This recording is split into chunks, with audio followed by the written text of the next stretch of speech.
ಹರೇ ಕೃಷ್ಣ ಮಾತಾಜಿ, thank you. Hare Krishna, ಎಲ್ಲರಿಗೂ ಸ್ವಾಗತ. ಶುಭ ಮುಂಜಾನೆಯ ಭಾಗವತಂ ಸೆಷನ್ಗೆ ಸಣ್ಣ ಕೀರ್ತನೊಂದಿಗೆ ಶುರು ಮಾಡೋಣ. ಜಯ ರಾಧಾ ಮಾಧವ ಕುಂಜ ಬಿಹಾರಿ ಗೋಪಿಜನ ವಲ್ಲಭ ಗಿರಿವರಧಾರಿ. ಜಯ ರಾಧಾ ಮಾಧವ ಕುಂಜ ಬಿಹಾರಿ ಗೋಪಿಜನ ವಲ್ಲಭ ಗಿರಿವರಧಾರಿ. ಯಶೋದನಂದನ ಬ್ರಜ ಜನರಂಜನ, ಯಶೋದನಂದನ ಬ್ರಜ ಜನರಂಜನ, ಯಮುನಾ ತೀರವನಚಾರಿ, ಯಮುನಾ ತೀರವನಚಾರಿ. ಜಯ ರಾಧಾ ಮಾಧವ ಕುಂಜ ಬಿಹಾರಿ ಗೋಪಿಜನ ವಲ್ಲಭ ಗಿರಿವರಧಾರಿ. ಜಯ ರಾಧಾ ಮಾಧವ ಕುಂಜ ಬಿಹಾರಿ ಗೋಪಿಜನ ವಲ್ಲಭ ಗಿರಿವರಧಾರಿ.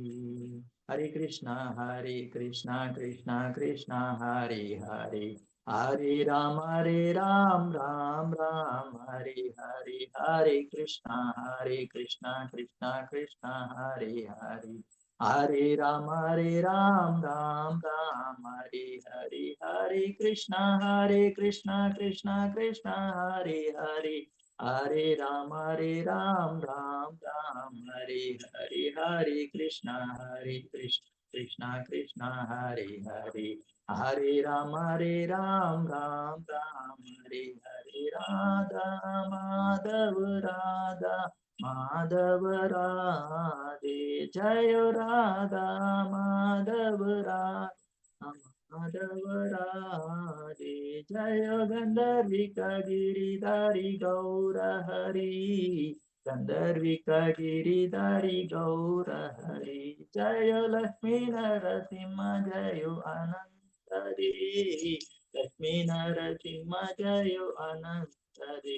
ಜಯ ಜಯ ಪ್ರಭುಪಾದ ಪ್ರಭುಪಾದ ಪ್ರಭುಪಾದ, ಜಯ ಜಯ ಪ್ರಭುಪಾದ. ಜಯ ಜಯ ಗುರುದೇವ್ ಗುರುದೇವ್ ಗುರುದೇವ್, ಜಯ ಜಯ ಗುರುದೇವ್. ನಿತ್ಯ ಗೌರ ಹರಿ ಬೋಲ್ ಹರಿ ಬೋಲ್ ಹರಿ ಬೋಲ್. ನಿತ್ಯ ಗೌರ ಹರಿ ಬೋಲ್, ನಿತ್ಯ ಗೌರ ಹರಿ ಬೋಲ್ ಹರಿ ಬೋಲ್ ಹರಿ ಬೋಲ್. ನಿತ್ಯ ಗೌರ ಹರಿ ಬೋಲ್, ಹರಿ ಬೋಲ್ ಹರಿ ಬೋಲ್ ಹರಿ ಬೋಲ್ ಹರಿ ಬೋಲ್. ನಿತ್ಯ ಗೌರ ಹರಿ ಬೋಲ್ ಹರಿ ಬೋಲ್ ಹರಿ ಬೋಲ್. ನಿತ್ಯ ಗೌರ ಹರಿ ಹರಿ ಬೋಲ್. ಹರೇ ಕೃಷ್ಣ. ಸೊ ನನಗೆ ಕೊಟ್ಟಂತ ಇವತ್ತು ಸರಿ, ನನ್ನ ವಾಯ್ಸ್ ಕ್ಲಿಯರ್ ಇದೆಯಾ? ಯಾರಾದ್ರು ಕನ್ಫರ್ಮ್ ಮಾಡ್ತೀರಾ? ಎಸ್ ಪ್ರಭು, ಚೆನ್ನಾಗಿದೆ. Okay, thank you Prabhu. Go ahead Prabhu. Hare Krishna. So ಇವತ್ತು ನನಗೆ ಕೊಟ್ಟಂತ ಶ್ಲೋಕ ಅಧ್ಯಾಯ 1, ಸ್ಕಂದ 1 ಅಧ್ಯಾಯ 18 ಶ್ಲೋಕ ನಂಬರ್ 49. ನನಗೆ ಈ ಅವಕಾಶವನ್ನು ಕೊಟ್ಟಂತಹ ಎಲ್ಲ ಸೀನಿಯರ್ ಡಿವೋಟೀಸ್ಗೂ ಮತ್ತೆ ವಿಶ್ವಂ ಸೆಷನ್ ಅಲ್ಲಿ ಇರುವಂತಹ ಎಲ್ಲ ಭಕ್ತರಿಗೂ ನಾನು ವಂದನೆಗಳು ಮಾಡ್ತಾ, ಪಾದಾಭಿವಂದನೆ ಮಾಡ್ತಾ ಇವತ್ತಿನ ಚರ್ಚೆಯನ್ನು ಶುರು ಮಾಡೋಣ. ಓಂ ನಮೋ ಭಗವತೆ ವಾಸುದೇವಾಯ, ಓಂ ನಮೋ ಭಗವತೆ ವಾಸುದೇವಾಯ, ಓಂ ನಮೋ ಭಗವತೆ ವಾಸುದೇವಾಯ. ನಾರಾಯಣಂ ನರಸ್ಕೃತ್ಯಂ ನರಂ ಚೈವ ನರೋತ್ತಮಂ ದೇವೀಂ ಸರಸ್ವತೀಂ ವ್ಯಾಸಂ ತದೋ ಜಯಮುದೀರತೆ. ನಷ್ಟಪ್ರಾಯೇಷು ಅಭದ್ರೇಷು ನಿತ್ಯಂ ಭಾಗವತ ಸೇವಯ ಭಗವತಿ ಉತ್ತಮ ಶ್ಲೋಕೆ ಭಕ್ತಿರ್ಭವತಿ ನೈಷ್ಠುಕಿ. ಶ್ಲೋಕ 49. ಇತಿ ಪುತ್ರಕೃತಾಘ್ಯೇನ ಸೋನು ತಪ್ತೋ ಮಹಾಮುನಿಃ ಸ್ವಯಂ ವಿಪ್ರಕೃತೋ ರಾಜ್ಞ ನೈವಾಗ್ನಂ ತದಚಿಂತಯತ್. ಇತಿ ಪುತ್ರಕೃತಾಘ್ಯೇನ ಸೋನು ತಪ್ತೋ ಮಹಾಮುನಿಃ ಸ್ವಯಂ ವಿಪ್ರಕೃತೋ ರಾಜ್ಞ ನೈವಾಘಂ ತದಚಿಂತಯತ್.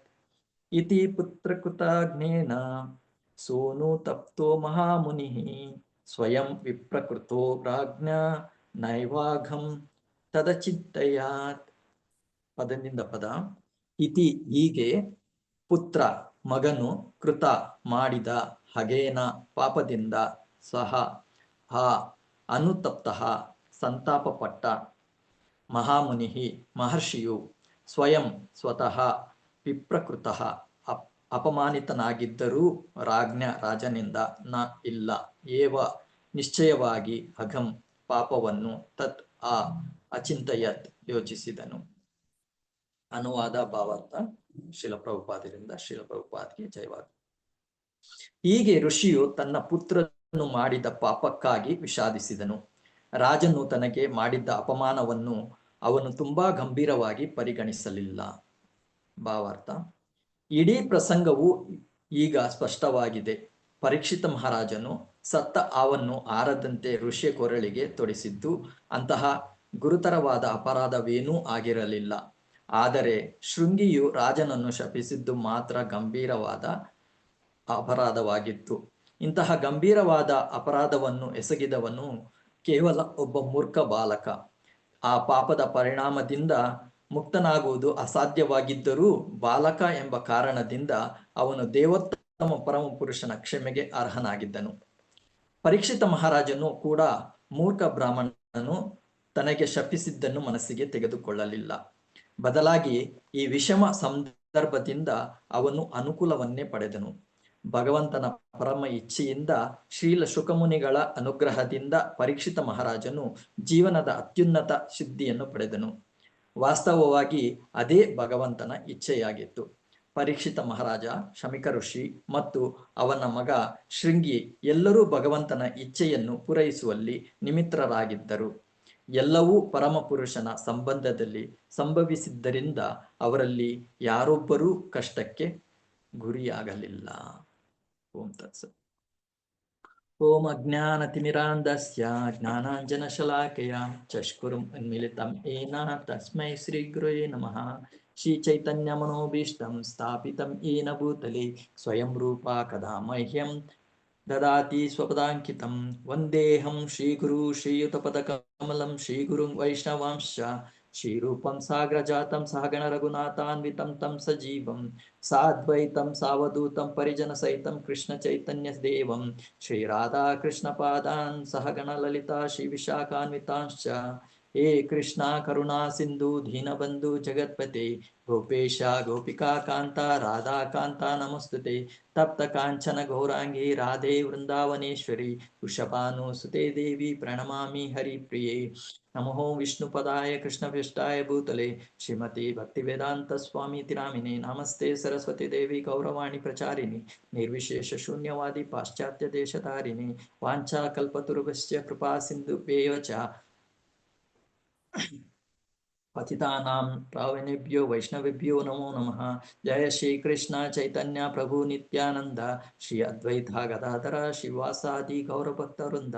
ಹರೇ ಕೃಷ್ಣ ಕೃಷ್ಣ ಕೃಷ್ಣ ಹರೇ ಹರೇ ಹರೇ ರಾಮ ರಾಮ ರಾಮ ಹರೇ ಹರೇ. ನಮೋ ವಿಷ್ಣುಪದಾಯ ಕೃಷ್ಣ.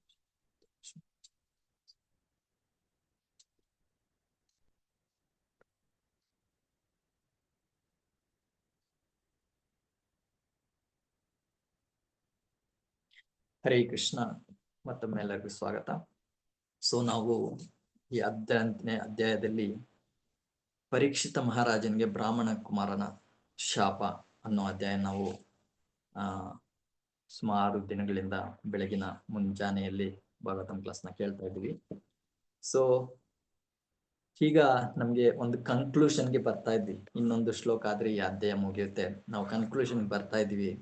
ನಾವು ಇದರಲ್ಲಿ ನಾವು ತುಂಬಾ ಅರ್ಥ ಮಾಡ್ಕೊಳ್ತೀವಿ. ಏನಂದ್ರೆ ಸ್ಟಾರ್ಟಿಂಗ್ ಅಲ್ಲಿ ಪ್ರಭುಪಾದರು ಹೇಳ್ತಾರೆ, ಇಡೀ ಪ್ರಸಂಗವು ಈಗ ಸ್ಪಷ್ಟವಾಗಿದೆ. ಅಂದ್ರೆ ಈ ಏನು ಪ್ರಸಂಗ ನಡೀದೆ, ಈ ಪಾಸ್ಟ್ ಟೈಮ್ ಏನ್ ನಡೀತಾ ಇದೆ, ಬ್ರಾಹ್ಮಣ ಕುಮಾರ ಪರೀಕ್ಷಿತ ಮಹಾರಾಜನಿಗೆ ಏನ್ ಶಾಪ ಕೊಡ್ತಾ ಇದ್ದಾರೆ, ಇದು ಪ್ರಸಂಗದ ಒಂದು ಕನ್ಕ್ಲೂಷನ್ ಅಂತ ಹೇಳ್ತೀವಿ. ಏನಂದ್ರೆ ಇದು ಭಗವಂತನ ಇಚ್ಛೆ ಇಲ್ದಿರ ಯಾರು ಇದಕ್ಕೆ ಕಾರಣ ಆಗೋದಕ್ಕೆ ಸಾಧ್ಯ ಇಲ್ಲ. ಸರ್ವ ಕಾರಣಂ ಕಾರಣಂ ಅಂತ ಹೇಳ್ತಾರೆ. ಸೊ ಇದೆಲ್ಲದಕ್ಕೂ ಕಾರಣ ಯಾರು? ಭಗವಂತನೇ ಅಂತ ನಮ್ಗೆ ಈ ಶ್ಲೋಕದಿಂದ ನಮ್ಗೆ ಅರ್ಥ ಆಗ್ತಾ ಇದೆ. ಸೊ ಆದ್ರೂ ಕೂಡ ನಾವು ಕೆಲವೊಂದು ವಿಷಯಗಳನ್ನ ಪಾಯಿಂಟ್ ನಾವು ಇಲ್ಲಿ ಅರ್ಥ ಮಾಡ್ಕೋಬಹುದು. ಏನಂತ ಹೇಳಿದ್ರೆ, ಇಲ್ಲಿ ಒಬ್ಬರ ತಪ್ಪು ತುಂಬಾ ಆಳವಾದದ್ದಲ್ಲ, ಮತ್ತೊಬ್ಬರ ತಪ್ಪು ತುಂಬಾ ಆಳವಾಗಿದೆ ಅಂತ, ಗಂಭೀರವಾಗಿದೆ ಅಂತ. ಅಂದ್ರೆ ಇಲ್ಲಿ ಯಾರು ತಂದೆ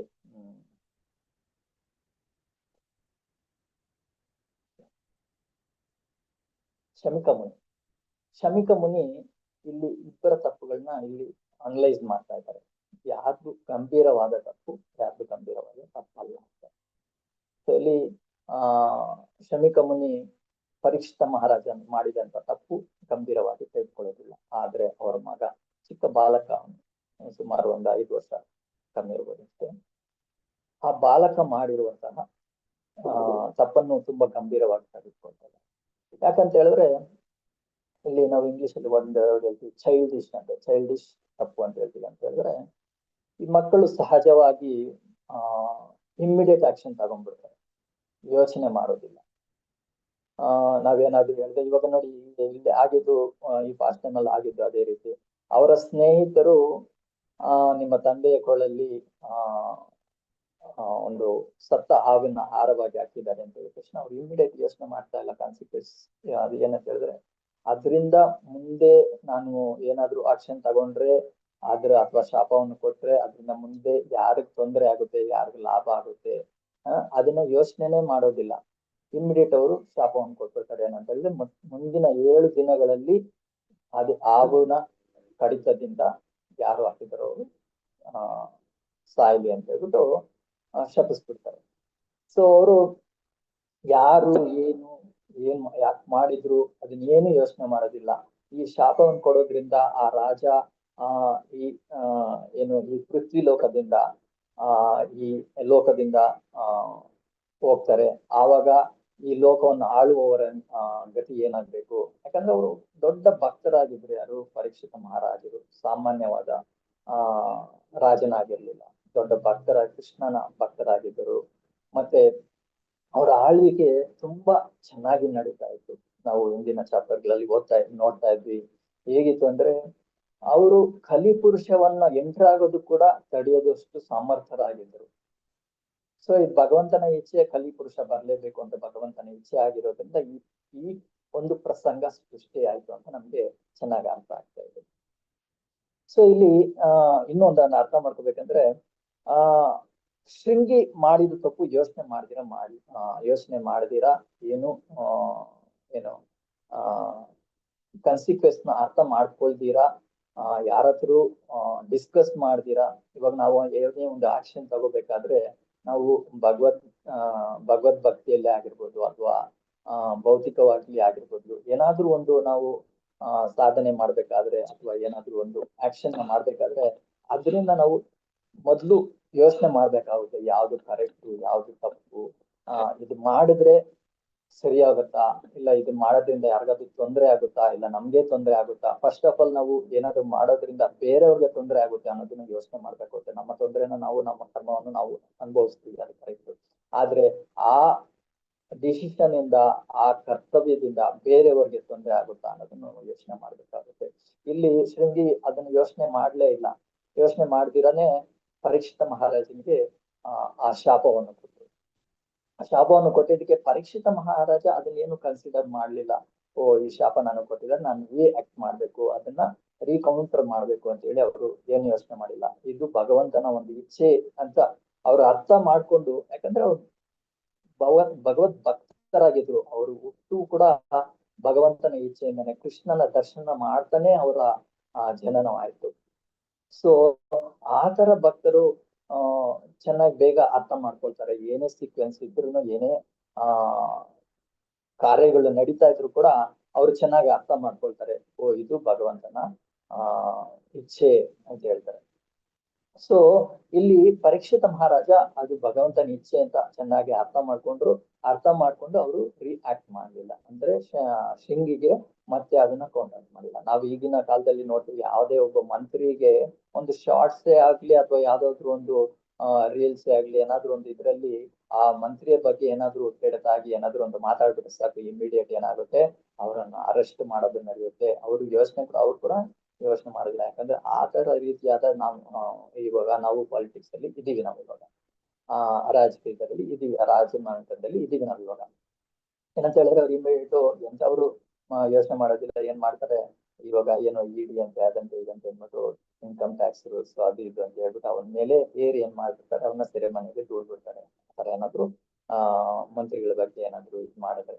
ಸೊ ಪರೀಕ್ಷಿತ್ ಮಹಾರಾಜ ಆ ರೀತಿಯಲ್ಲಿ ಇರಲಿಲ್ಲ. ಅವ್ರು ಏನು, ಇದು ಭಗವಂತನ ಇಚ್ಛೆ, ನನ್ನ ಒಳ್ಳೆತನಕ್ಕೋಸ್ಕರ ಈ ನಡೀತಾ ಇದೆ ಅಂತ ಹೇಳಿ ಅವ್ರೇನ್ ಮಾಡ್ತಾರೆ, ಪರೀಕ್ಷಿತ ಮಹಾರಾಜ ಶೃಂಗಿಗೆ ಯಾವುದೇ ರೀತಿಯಾದ ಕಷ್ಟವನ್ನು ಕೊಡ್ಲಿಲ್ಲ. ಇದು ಭಗವಂತನ ಇಚ್ಛೆ, ಅವರ ಮುಖಾಂತರ ಬರ್ತಿದೆ ಅಂತ ಅರ್ಥ ಮಾಡ್ಕೊಂಡ್ರು. ಇಲ್ಲಿ ಶಮಿಕ ಮಹರ್ಷಿ ಕೂಡ ಅರ್ಥ ಮಾಡ್ಕೊಳ್ತಾ ಇದ್ದಾರೆ, ಪರೀಕ್ಷಿತ ಮಹಾರಾಜನಿಂದ ಏನು ಗಂಭೀರವಾದ ತಪ್ಪಾಗ್ಲಿಲ್ಲ, ಆದ್ರೆ ಶೃಂಗಿ ದೊಡ್ಡ ತಪ್ಪನ್ನು ಮಾಡಿದ್ದಾರೆ. ಅವನು ಬಾಲಕನಾಗಿರೋದ್ರಿಂದ ಭಗವಂತ ಅವನನ್ನು ಕ್ಷಮಿಸಲಿ ಅಂತ ಹೇಳ್ತಾರೆ. ಇಲ್ಲಿ ಪ್ರಭುಪಾದ ಚೆನ್ನಾಗಿ ಹೇಳ್ತಾ ಇದ್ದಾರೆ, ಶೃಂಗಿಯು ರಾಜನನ್ನು ಶಪಿಸಿದ್ದು ಮಾತ್ರ ಗಂಭೀರವಾದ ಅಪರಾಧವಾಗಿತ್ತು. ಇಂತಹ ಗಂಭೀರವಾದ ಅಪರಾಧವನ್ನು ಎಸಗಿದವನು ಕೇವಲ ಒಬ್ಬ ಮೂರ್ಖ ಬಾಲಕ.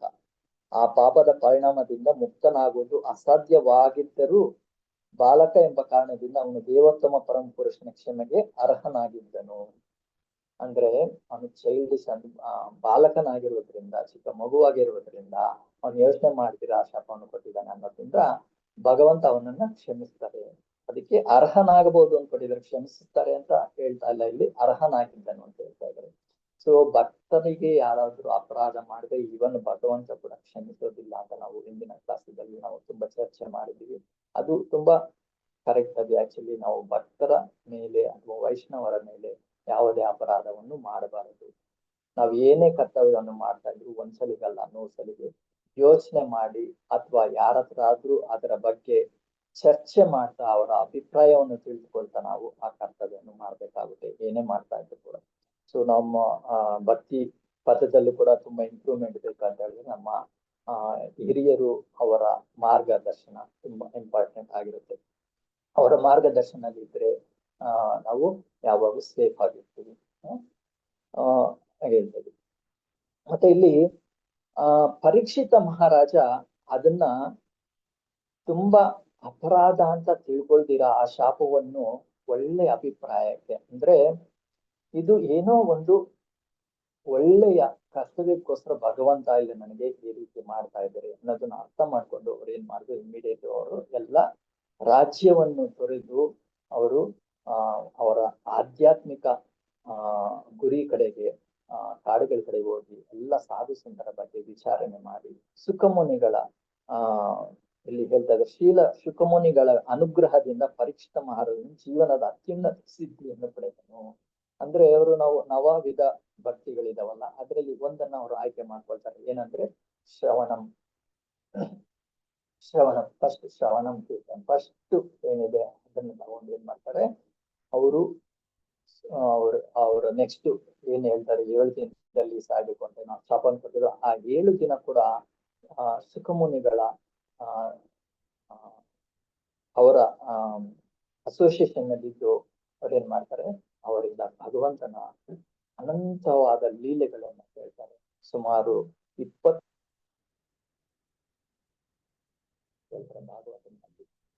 ಇವರು ಪರೀಕ್ಷಿತ ಮಹಾರಾಜರು ತುಂಬಾ ಬುದ್ಧಿವಂತರಾಗಿದ್ರು, ತುಂಬಾ ಜ್ಞಾನಿಗಳಾಗಿದ್ರು. ಅವರ ಸ್ವಂತ ಇದಕ್ಕೆ ಅಲ್ಲದಿರ ಮುಂದೆ ಬರುವಂತಹ ಪೀಳಿಗೆ ಜನಗಳಿಗೂ ನಮ್ಮಂತಹ ಜನಗಳಿಗೂ ಕೂಡ ಯಾವ ರೀತಿ ತೊಂದರೆಗಳು ಬರ್ತವೆ, ಅದರಿಂದ ಹೊರಗಡೆ ಬರುವುದೇನೊಂದಲ್ಲ ಪ್ರಶ್ನೆಗಳ ಮುಖಾಂತರ ಸುಖಮುನಿಗಳನ್ನ ಪ್ರಶ್ನೆಗಳು ಮಾಡ್ತಾ ಇದ್ರು. ಅದಕ್ಕೆ ಉತ್ತರವಾಗಿ ಭಗವಂತನ ಕೃಪೆಯಿಂದ ಅವರು ಅದರ ಉತ್ತರಗಳನ್ನು ಸುಖಮುನಿಗಳ ಮುಖಾಂತರ ಪಡೆದುಕೊಂಡು ಅವರ ಜೀವನದ ಅತ್ಯುನ್ನತ ಸಿದ್ಧಿಯನ್ನು ಪಡೆದನು ಅಂತ ನಾವು ನೋಡ್ತಾ ಇದ್ದೀವಿ. ಸೊ ಇದೇ ಭಗವಂತನ ಇಚ್ಛೆ ಆಗಿತ್ತು. ಏನಂತ ಹೇಳಿದ್ರೆ, ಸೊ ಇಲ್ಲಿ ನಾವು 3 ಕ್ಯಾರೆಕ್ಟರ್ಗಳನ್ನ ನೋಡ್ತಾ ಇದ್ವಿ ಈ ಕಥೆಯಲ್ಲಿ. ಒಂದು ಶಮಿಕ ಋಷಿ, ಶೃಂಗಿ ಶಮಿಕ ಋಷಿಯ ಮಗ ಶೃಂಗಿ, ಮತ್ತೆ ಪರೀಕ್ಷಿತ ಮಹಾರಾಜ. ಈ 3 ಕ್ಯಾರೆಕ್ಟರ್ ಕೂಡ ಅವರು ಯಾವುದೇ ತಪ್ಪನ್ನು ಮಾಡಿಲ್ಲ. ಇದು ಭಗವಂತನ ಇಚ್ಛೆಯಾಗಿತ್ತು, ಅವರು ನಿಮಿತ್ತ ಮಾತ್ರ ಅಂತ ಹೇಳ್ತೀವಿ ನಾವು. ಭಗವದ್ಗೀತೆಗಳು ಕೂಡ ನಾವು ನೋಡ್ತೀವಿ, ಅರ್ಜುನ ಒಂದು ನಿಮಿತ್ತ ಮಾತ್ರ ಆಗಿರ್ತಾನೆ. ಕೃಷ್ಣನ್ಗೆ ಅಲ್ಲಿ ಯುದ್ಧ ಆಗ್ಬೇಕಾಗಿತ್ತು. ಎಲ್ಲ ಪಾಪಿಷ್ಟರನ್ನು ಒಂದು ಕಡೆ ಸೇರಿಸಿ ಆ ಯುದ್ಧದಿಂದ ಎಲ್ಲರನ್ನು ಸಂಹಾರ ಮಾಡಬೇಕಾಗಿತ್ತು. ಅದಕ್ಕೆ ಅರ್ಜುನನನ್ನೊಂದು ನಿಮಿತ್ತ ಮಾತ್ರವಾಗಿ ಒಂದು ಇನ್ಸ್ಟ್ರೂಮೆಂಟ್ ಆಗಿ ಕರೆದುಕೊಂಡು ಅವರಿಗೆ ಭಗವದ್ಗೀತೆಯನ್ನು ಪ್ರವಚನ ಮಾಡಿ ಭಗವದ್ಗೀತೆಯನ್ನು ಹೇಳಿ ಅವ್ರೇನ್ ಮಾಡ್ತಾರೆ, ಯುದ್ಧವನ್ನು ಮಾಡ್ಲಿಕ್ಕೆ ಪ್ರೇರೇಪಣೆಯನ್ನು ಕೊಡ್ತಾರೆ. ಯುದ್ಧವನ್ನು ಮಾಡಿ ಪ್ರೇರೇಪಣೆಯನ್ನು ಕೊಡ್ತಾರೆ. ಮತ್ತೆ ಅಲ್ಲಿ ಎಲ್ಲ ಪಾಪಿಗಳನ್ನು ಒಂದೇ ಸಲ ಸಂಹಾರ ಮಾಡ್ತಾರೆ. ಸೊ ಇಲ್ಲಿ ನಾವು ಶೃಂಗಿಯ ಒಂದು ಎಕ್ಸಾಂಪಲ್ ತಗೊಂಡಾಗ ನಾವು ಅರ್ಜುನ ಕೂಡ ಒಂದು ಹೇಳ್ಬೋದು. ಅಂದ್ರೆ ಅರ್ಜುನ ತುಂಬಾ ಜ್ಞಾನಿ ಆಗಿದ್ದ. ಅವನಿಗೆ ಹಲವಾರು ಕ್ವಶನ್ಗಳನ್ನು ಕೇಳ್ತಾ ಇದ್ರು. ಹಲವಾರು ಕ್ವಶನ್ಗಳನ್ನು ಕೇಳಿ ಅವ್ರು ಏನು ಅರ್ಥ ಮಾಡ್ಕೊಂಡ್ರು, ಯಾಕೆ ನಾನು ಯುದ್ಧ ಮಾಡ್ಬೇಕು, ಯುದ್ಧ ಮಾಡೋದ್ರಿಂದ ಏನು ಲಾಭ, ಕೃಷ್ಣನಿಗೆ ಇದು ಸಂತೋಷ ಆಗ್ತಾ ಇದೆ ಅನ್ನೋದನ್ನ ಮೇನ್ ಆಗಿ ಅರ್ಥ ಮಾಡ್ಕೊಂಡ್ರು. ನಾನು ಯುದ್ಧ ಮಾಡೋದ್ರಿಂದ ಕೃಷ್ಣನಿಗೆ ಸಂತೋಷ ಆಗುತ್ತೆ ಅನ್ನೋದನ್ನ ಅರ್ಥ ಮಾಡ್ಕೊಂಡು ಇಮಿಡಿಯೇಟ್ ಆಗಿ ಮಾಡಿ ಯುದ್ಧ ಮಾಡ್ಲಿಕ್ಕೆ ಶುರು ಮಾಡಿದ್ರು. ಇಲ್ಲಿ ಆದ್ರೆ ಶೃಂಗಿ ಏನು ಆ ರೀತಿಯಾದ ಯೋಚನೆಯನ್ನು ಮಾಡ್ಲಿಲ್ಲ. ಯಾರೇ ಹಿರಿಯ ಭಕ್ತರನ್ನು ಅಥವಾ ಅವರ ತಂದೆನೇನಾಗ್ಲಿ ಅವ್ರು ಕನ್ಸಲ್ಟ್ ಮಾಡ್ಲಿಲ್ಲ. ಯಾಕೆ ಈ ರೀತಿ ಮಾಡಿದ್ರು ಅವರು ಅಂತ ಹೇಳ್ಬಿಟ್ಟು ಏನು ಮಾಡ್ಲಿಲ್ಲ. ಇಮಿಡಿಯೇಟ್ ಏನೋ ಆಕ್ಷನ್ ತಗೊಂಡ್ರು, ಶಪವನ್ನು ಕೊಟ್ಬಿಟ್ರು. ಸೊ ಇಲ್ಲಿ ಇನ್ನೊಂದು ಅರ್ಥ ಮಾಡ್ಕೋಬೇಕು. ಅರ್ಜುನ ಮತ್ತೆ ದುರ್ಯೋಧನ ಇಬ್ಬರು ಕೂಡ ಅವರು ಅನಲೈಸ್ ಮಾಡಿದ್ರು. ಯುದ್ಧವನ್ನು ಅನಲೈಸ್ ಮಾಡಿದ್ರು. ಇಲ್ಲಿ ಅರ್ಜುನನ ಮನಸ್ಥಿತಿ ಹೇಗಿತ್ತು ಅಂತ ಹೇಳಿದ್ರೆ, ಈ ಯುದ್ಧ ಮಾಡುವುದರಿಂದ ಎಷ್ಟು ಜನಗಳಿಗೆ ಅನುಕೂಲ ಆಗುತ್ತೆ, ಇನ್ನು ಹಲವಾರು ಏನು ವರ್ಣಶಂಕರ ಬರುತ್ತೆ, ಈ ಪಾಪಗಳು ಬರುತ್ತೆ, ಮತ್ತೆ ಏನೋ ಹಲವಾರು ಕಾರಣಗಳನ್ನು ಹೇಳ್ತಾರೆ ಅರ್ಜುನ. ಆದ್ರೆ ದುರ್ಯೋಧನ ಮನಸ್ಥಿತಿ ಹೇಗಿತ್ತು ಅಂತ ಹೇಳಿದ್ರೆ, ಅವನು ಕೂಡ ಅನಲೈಸ್ ಮಾಡ್ತಾರೆ. ಈ ಆಪೋಸಿಟ್ ಏನು ಸೈನ್ಯರಲ್ಲಿ ಯಾರ್ಯಾರು ಎಲ್ಲೆಲ್ಲಿದ್ದಾರೆ, ಭೀಮ ಎಲ್ಲಿದ್ದಾರೆ, ಅಭಿಮನ್ಯು ಎಲ್ಲಿದ್ದಾರೆ, ಈ ತರ ಎಲ್ಲ ಅನಲೈಸ್ ಮಾಡ್ತಾರೆ. ಅನಲೈಸ್ ಮಾಡಿ ಆದ್ರೂ ಕೂಡ ಅವರು ನನ್ನ ಜೊತೆ ಭೀಷ್ಮ ಇದ್ದಾರೆ, ಅದರಿಂದ ನಂಗೆ ಖಂಡಿತವಾಗ್ಲು ಜಯ ಸಿಗುತ್ತೆ ಅನ್ನೋ ಒಂದು ಕ್ಯಾಲ್ಕುಲೇಷನ್ ಅಲ್ಲಿ ಇರ್ತಾರೆ. ಸೊ ಇಲ್ಲಿ ಅರ್ಜುನ ಬೇರೆಯವ್ರಿಗೆ ತೊಂದರೆ ಆಗುತ್ತೆ ಅಂತ ನೋಡ್ತಾ ಇರ್ತಾರೆ. ಇಲ್ಲಿ ದುರ್ಯೋಧನ ತನ್ನ ಸ್ವಂತ ಸ್ವಯಂ ಇದಕ್ಕೆ ನೋಡ್ತಾ ಇರ್ತಾರೆ. ಅದರಿಂದನೇ ಇಲ್ಲಿ ನಾವು ಯಾವತ್ತೂ ಅಷ್ಟೇ ಏನೇ ಕರ್ತವ್ಯ ಮಾಡಿದ್ರು ನಮ್ಮ ಸ್ವಯಂಗಿಂತ ಇತರರಿಗೆ ಅದರಿಂದ ಲಾಭ ಏನಾಗುತ್ತೆ ಅಥವಾ ಏನಾದ್ರು ತೊಂದರೆ ಆಗುತ್ತಾ ಅನ್ನೋದನ್ನ ನಾವು ಅನಲೈಸ್ ಮಾಡ್ಬೇಕಾಗುತ್ತೆ. ಆವಾಗ ನಮ್ಮ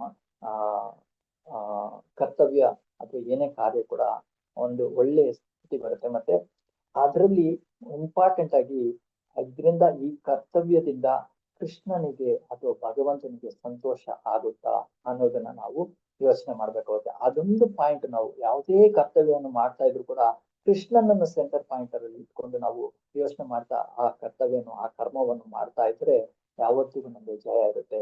ಭಗವಂತ ಕೂಡ ನಮ್ಗೆ ಒಂದು ಹೇಳ್ತಾರೆ, ನಮ್ಮ ಭಕ್ತಿ ಪನಶ್ಯತೆ ಅಂತಾರೆ, ಭಕ್ತ ಪನಶ್ಯತೆ ಅಂತ ಹೇಳ್ತಾರೆ. ಅಂದ್ರೆ ನನ್ನ ಭಕ್ತನಾದವನು ಯಾವತ್ತಿಗೂ ಸೋಲಾಗುವುದಿಲ್ಲ ಅಂತ ಹೇಳ್ತಾರೆ. ಅಂದ್ರೆ ಭಕ್ತ ಅಂದ್ರೆ ಯಾರು? ಕೃಷ್ಣನನ್ನ ಸಂತೋಷಕ್ಕೋಸ್ಕರ ಕೆಲಸ ಮಾಡುವನು. ಅಂದ್ರೆ ಯಾವುದೇ ಕೆಲಸವನ್ನು ಮಾಡ್ತಾ ಇದ್ರು ಕೂಡ ಅದು ಕೃಷ್ಣನಿಗೆ ಒಳ್ಳೆತನ, ಅವರ ಸಂತೋಷಕ್ಕಾಗಿ ಕೆಲಸ ಮಾಡೋದು ಭಕ್ತ ಅಂತ ಹೇಳ್ತಾರೆ. ಅಂತ ಭಕ್ತನನ್ನು ನಾನು ಯಾವತ್ತಿಗೂ ಕೈ ಬಿಡೋದಿಲ್ಲ ಅಂತ ಕೃಷ್ಣ ಹೇಳ್ತಾರೆ. ಸೊ ಇಲ್ಲಿ ಈ ಶ್ಲೋಕದಲ್ಲಿ ನಾವು ಅರ್ಥ ಮಾಡ್ಕೊಳ್ಳೋದೇನಂದ್ರೆ, ಇದು ಕನ್ಕ್ಲೂಷನ್ ತರ. ಇನ್ನೊಂದು ಶ್ಲೋಕ ಇದು ಈ ಅಧ್ಯಾಯದಲ್ಲಿ ಸುಖಮುನಿಗಳ ಬಗ್ಗೆ ಅವರ ಆಗಮನ ಮತ್ತೆ ಅವರ ನಾವು ಪಾಸ್ಟ್ ಟೈಮ್ಸ್ ನಾವು ತಿಳ್ಕೊಳ್ತೀವಿ, ಹೇಗೆ ಬಂತು, ಯಾರು ಸುಖಮನಿಗಳು ಯಾರು ಅನ್ನೋದನ್ನ ನಾವು ಅರ್ಥ ಮಾಡ್ಕೊಳ್ತೀವಿ. ಸೊ ಈ ಶ್ಲೋಕದಲ್ಲಿ ನಾವು ಒಂದು ಅರ್ಥ ಮಾಡ್ಕೋಬೇಕಂದ್ರೆ ಏನಂತ ಹೇಳಿದ್ರೆ, ಈ ಶಮಿಕ ಋಷಿ, ಶೃಂಗಿ ಮತ್ತೆ ಪರೀಕ್ಷಿತ ಮಹಾರಾಜ ಎಲ್ಲರೂ ಭಗವಂತನ ಇಚ್ಛೆಯ ಪ್ರಕಾರ ಈ ಕಾರ್ಯವನ್ನು ಮಾಡಿದ್ರು. ಇಲ್ಲಿ ಅವ್ರದ್ದು ತಪ್ಪಲ್ಲ, ಇವ್ರದ್ದು ತಪ್ಪಲ್ಲ, ಯಾವುದಲ್ಲ, ಎಲ್ಲ ಕಾರಣಗಳಿಗೆ ಭಗವಂತನೇ ಕಾರಣ ಅನ್ನೋದನ್ನ ನಾವು ಇದು ಅರ್ಥ ಮಾಡ್ಕೊಳ್ತೀವಿ. ಆದ್ರಿಂದ ಇಲ್ಲಿ ಯಾರೊಬ್ಬರು ಕಷ್ಟಕ್ಕೆ ಗುರಿಯಾಗ್ಲಿಲ್ಲ, ಅಂದ್ರೆ ಯಾರು ಕೂಡ ಈ ಪಾಪ ಕರ್ಮಗಳಿಗೆ ಗುರಿಯಾಗ್ಲಿಲ್ಲ. ಎಲ್ಲರೂ ಭಗವಂತನ ಇಚ್ಛೆಗೋಸ್ಕರ ಕೆಲಸ ಆಯ್ತು ಅಂತ ಹೇಳಿ ನಾವು ಅರ್ಥ ಮಾಡ್ಕೊಳ್ತೀವಿ. ಇಷ್ಟೇಳಿ ಇವತ್ತಿನ ನಾನು ಶ್ಲೋಕವನ್ನು ಮುಗಿಸ್ತೀನಿ. ಏನಾದ್ರು ಪಾಯಿಂಟ್ಸ್ ಇದ್ರೆ ಯಾರಾದ್ರೂ ಕೇಳಿ.